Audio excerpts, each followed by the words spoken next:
السلام علیکم ورحمۃ اللہ وبرکاتہ۔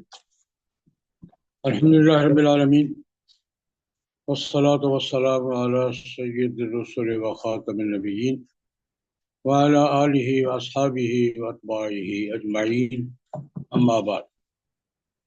ہم نے کچھ نشستوں میں استشراق کے نتائج کے طور پر ہمارے ہاں تعبیر دین، قرآن و سنت کی تشریح کی مختلف مسائل جو پیدا ہوئے تھے اور مختلف طبقات کا یا مختلف جماعتوں کا جو طرز عمل ہے اس پر چند باتیں عرض کی تھی کہ ہماری عدالتیں کیا کر رہی ہیں، پارلیمنٹیں کیا کر رہی ہیں، معبرین مشارحین کیا کر رہے ہیں۔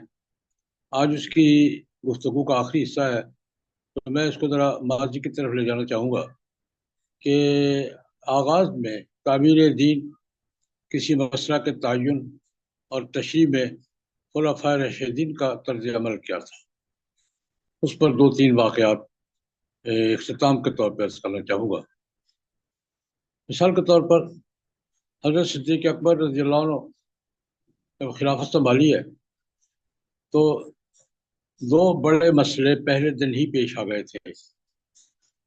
ایک تو یہ تھا کہ حضرت صدیق اکبر رضی اللہ عنہ خلیفۃ رسول اللہ کے ٹائٹل کے ساتھ مسلمانوں کے سربراہ منتخب ہوئے تھے، جناب نبی کریم صلی اللہ علیہ وسلم کے جانشین کی حیثیت سے۔ تو ان کا اپنا کام کاج، وہ صنع کے مقام پر ان کی ہڈیاں تھی، کپڑا بنتے تھے اور بازار میں پھیری لگا کے بیچا کرتے تھے۔ امام سیوطی رحمۃ اللہ علیہ نے دوسرے فقہا نے لکھا ہے کہ حضرت صدیق اکبر رضی اللہ عنہ خلافت سنبھالنے کے بعد پہلے دن وہ اپنے جاب پہ جا رہے ہیں، کٹسی اٹھائی ہوئی ہے، حضرت عمر رضی اللہ عنہ نے روک لیا کہ حضرت نہیں، کہاں جا رہے ہیں؟ میں اپنے کام پہ جا رہا ہوں۔ آپ کام پہ جائیں گے تو پیچھے تو یہ جو حکمرانی ہوتی ہے نا، یہ پارٹ ٹائم جاب نہیں ہوتی، فل ٹائم جاب ہوتی ہے۔ 24 گھنٹے کی ڈیوٹی ہے یہ، اور کوئی ہفتے کی چھٹی بھی نہیں ہے نہ مہینے کی، یہ فل ٹائم جاب ہوتی ہے یہ۔ حضرت میں اپنی بات کر رہا ہوں، تمہیں یہ نہیں فرما رہے، تمہیں فرما رہے ہیں کہ اگر آپ کام پہ جائیں گے تو پیچھے لوگوں کے کام کون کرے گا؟ کسی وقت کوئی مسئلہ پیش آ سکتا ہے، آپ یہاں مسجد میں بیٹھیں گے۔ حضرت صدیق اکبر نے فرمایا کہ اگر میں یہاں بیٹھوں گا، کام نہیں کروں گا، تو پھر بچوں کی روٹی جو اسباب میں میرے ذمہ ہے، میں کیا کروں گا؟ تو حضرت عمر نے فرمایا کہ آپ بیٹھے، کل ہم شورا کی میٹنگ کریں گے، اس میں فیصلہ کریں گے۔ تو میں عرض کیا کرتا ہوں کہ شورا، باقاعدہ شورا جو تھی، جناب نبی کریم صلی اللہ علیہ وسلم کے شورا کے جو لوگ تھے مشاورت کے، ان کو اکٹھا کیا گیا۔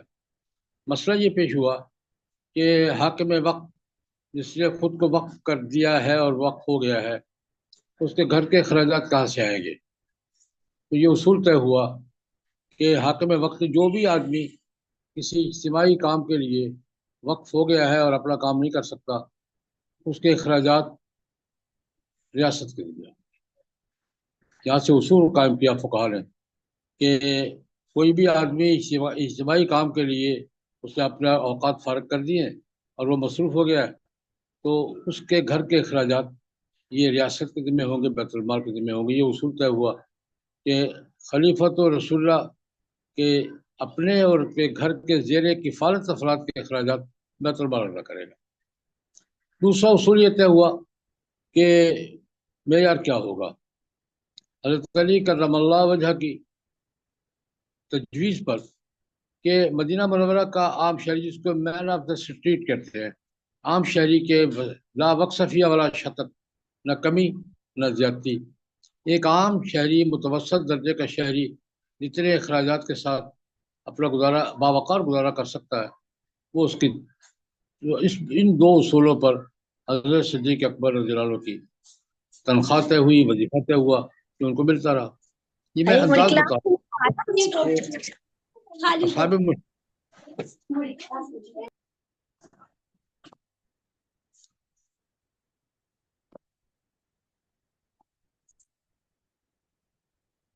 مشاورت کے لیے یہ بات طے ہوئی۔ دوسرا مسئلہ یہ ذکر کرتے ہیں کہ حضرت صدیق اکبر رضی اللہ عنہ کے زمانے میں پہلی مرتبہ بحرین سے بہت کثرت سے مال آیا۔ جناب نبی کریم صلی اللہ علیہ وسلم تو خود نبی تھے، نبی خود بذات خود اتھارٹی ہوتا ہے، تو وہ جو جیسے بھی کرتے تھے وہ ان کا حکم نافذ تھا، لیکن اب اتھارٹی بذات خود تو کوئی نہیں ہے، تو تقسیم کا اصول کیا ہوگا؟ مشاورت کی، یہ وظیفہ بیت المال سے ضرورت مندوں کا اور عام شہریوں کا وظیفہ کس اصول پہ طے ہوگا؟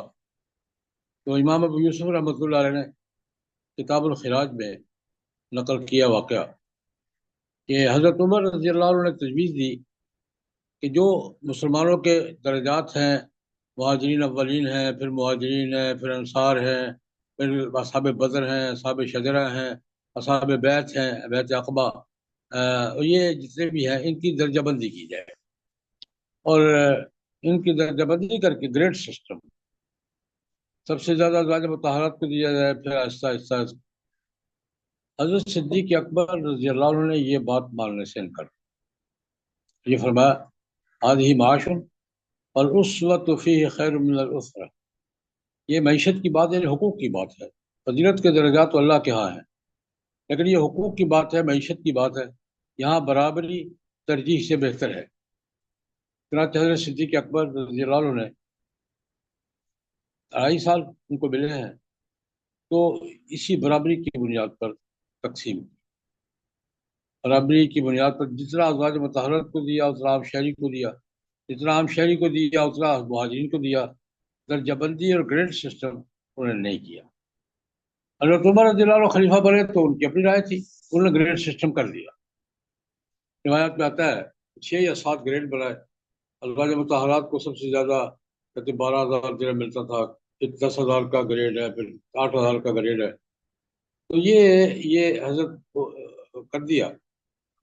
لیکن 10 سال کے بعد آخری سال جب گریڈ سسٹم کے نتائج دیکھے کہ معاشرے میں تقسیم کے رجحانات پیدا ہو رہے ہیں، تو یہ بھی امام ابو یوسف نے ذکر کیا ہے کہ فرمایا کہ مجھے تجربے سے یہ بات ثابت ہوئی ہے کہ شیخ کی رائے درست تھی، یہ گریڈ سسٹم نہیں ہونا چاہیے تھا، اس سے معاشرے میں تفریق ہوتی ہے۔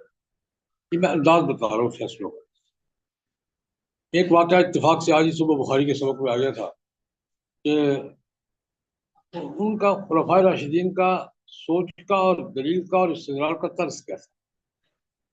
حضرت عمر رضی اللہ عنہ تشریف فرما ہے، غالباً ابو موسیٰ اشعری رضی اللہ عنہ کو بلایا، وہ آئے، یہ مصروف تھے، سلام عرض کیا، جواب نہیں ملا، پھر سلام عرض کیا، پھر جواب نہیں ملا، پھر سلام عرض کیا، پھر جواب نہیں ملا، ابو موسیٰ واپس آئے، یہ سمجھ کر کہ مصروف ہے، بہت زیادہ اس وقت ملنے کی پوزیشن میں نہیں ہوگی۔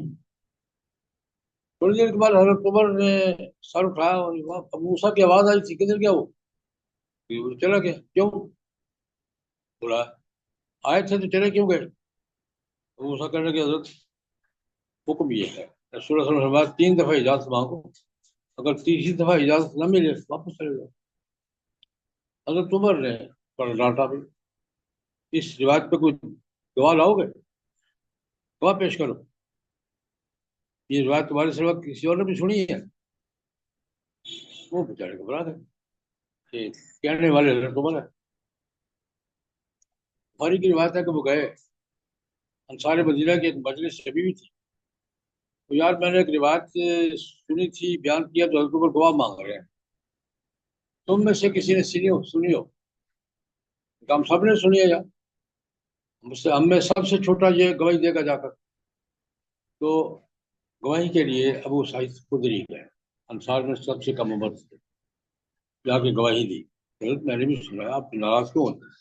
یہ بات اب میں نے خود سنی ہے اور میں بھی روایت کرتا ہوں۔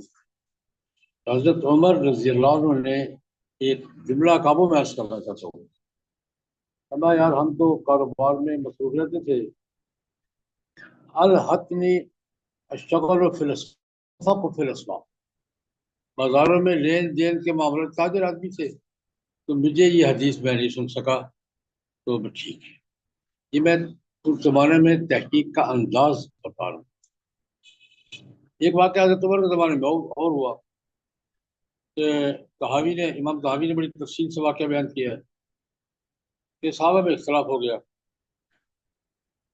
کہ غسل کب واجب ہوتا ہے، میاں بیوی اکٹھے ہو تو غسل کس مرحلے میں واجب ہوتا ہے، اس میں اختلاف ہو گیا۔ ایک گروہ کی رائے اور تھی، دوسرے گروہ کی رائے اور تھی، مجموعی طور پہ انصار کی رائے اور تھی، مہاجرین کی رائے اور تھی۔ حضرت عمر نے بلا لیا، اب بس ہو رہی ہے، بس کسی نتیجے پہ نہیں پہنچ رہی۔ حضرت عمر نے کہا تم متقدمین ہو، تم اگر اس طرح نتیجے کے بغیر بات کو چھوڑ دو گے تو بعد میں کیا کریں گے؟ ابو موسیٰ اشعری رضی اللہ تعالیٰ عنہ ان کا حضرت میں مسئلے کا حل نکالتا ہوں، کیونکہ میاں بیوی کا معاملہ ہے، میاں بیوی کا معاملہ ظاہر بات ہے کہ میاں بیوی بہتر جانتے ہیں۔ میں جا رہا ہوں، میں پتہ کرتا ہوں۔ گئے سیدھے ام المومنین حضرت عائشہ رضی اللہ تعالیٰ عنہ کے دروازے پر جا کے آواز دی، سلام کا، جب میں موسیٰ ہوں، ایک بات پوچھنے آیا ہوں، لیکن مجھے حیا بھی محسوس ہو رہی ہے، میاں بیوی کا معاملہ ہے، آپ سے پوچھتے ہوئے مجھے حیا بھی محسوس ہو رہی ہے۔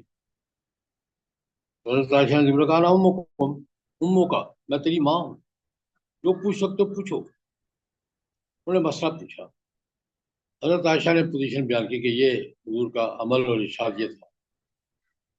جا کے بیان کیا تو حضرت عمر نے کہا بس ہو گیا فیصلہ، یہ میاں بیوی کا معاملہ ہے، حضرت عائشہ یہ فرما رہی ہے کہ یوں تھا، یوں ہی تھا، اب میں کسی اور کو اس دوسری طرف نہیں جانے دوں گا۔ یہ میں نے دو تین واقعات اس لیے عرض کیے ہیں کہ حضرت شاہ ولی اللہ رحمۃ اللہ علیہ لکھتے ہیں کہ خلفاء راشدین کے سامنے جب کوئی مسئلہ پیش آتا تھا تو سب سے پہلے قرآن پاک کو تلاش کرتے، نہیں کوئی حضور کی حدیث یاد ہے اس کے مطابق فیصلہ کرتے تھے، نہیں یاد تو پھر تلاش کرتے تھے۔ حضرت عمر تو باقاعدہ اعلان کرتے تھے بھائی اس مسئلے پہ کسی کو کوئی حدیث کوئی سنت یاد ہو تو مجھے آ کے بتائے، سنت تلاش کرتے تھے، اس کے مطابق فیصلہ کرتے تھے۔ اور سنت کے تلاش کرنے میں ایک بات اور تھی کہ یہ اہتمام ہوتا تھا کہ یہ بات کس کو زیادہ معلوم ہوگی۔ اب یہ بات کہ میاں بیوی کا معاملہ ازواج مطہرات زیادہ بہتر بتائیں گی، جو متعلقین کی رائے۔ ایک موقع پر امام سیوطی نے نقل کیا ہے کہ حضرت عائشہ رضی اللہ، یہ اس زمانے کی بات ہے جب حضرت عائشہ رضی اللہ آپ اس میں برسر پیکار بھی تھے۔ ایک آدمی نے حضرت عائشہ سے پوچھا رضی اللہ تعالیٰ عنہ سے کہ سفر میں موضوع کے مصحف کی مدت کتنی ہے؟ انہوں نے کہا یہ سفر میں زیادہ تر علی صاحب سے ان سے پوچھ جا کر، یہ ان کو زیادہ معلوم ہوگا۔ اسی دوران ایک مسئلہ حضرت علی سے کسی نے پوچھا، وہ گھر کا معاملہ تھا، فرمایا حضرت عائشہ سے پوچھو، وہ گھر کے معاملہ کو زیادہ جانتی۔ یہ بات کس کو زیادہ معلوم ہوگی، اس وقت حضور کے قریب کون تھا، حضور کے ساتھ کون ہوگا، یہ میں نے اختتامی بات گفتگو کے طور پر یہ عرض کیا کہ صحابہ کرام کے دور میں، خلفائے راشدین کے دور میں طرز تحقیق کیا تھا، قرآن پاک اور سنت کے کسی مسئلے کے تعین میں ان کا انداز کیا تھا، قرآن پاک، سنت رسول اور سنت رسول کی تلاش، متعلقہ لوگوں سے معلومات لینا اور پھر مشاورت سے فیصلہ کرنا، یہ ان کا طرز تھا، اور یہی سب سے زیادہ معتمد اور صحیح طرز عمل ہے۔ اللہم صلی اللہ۔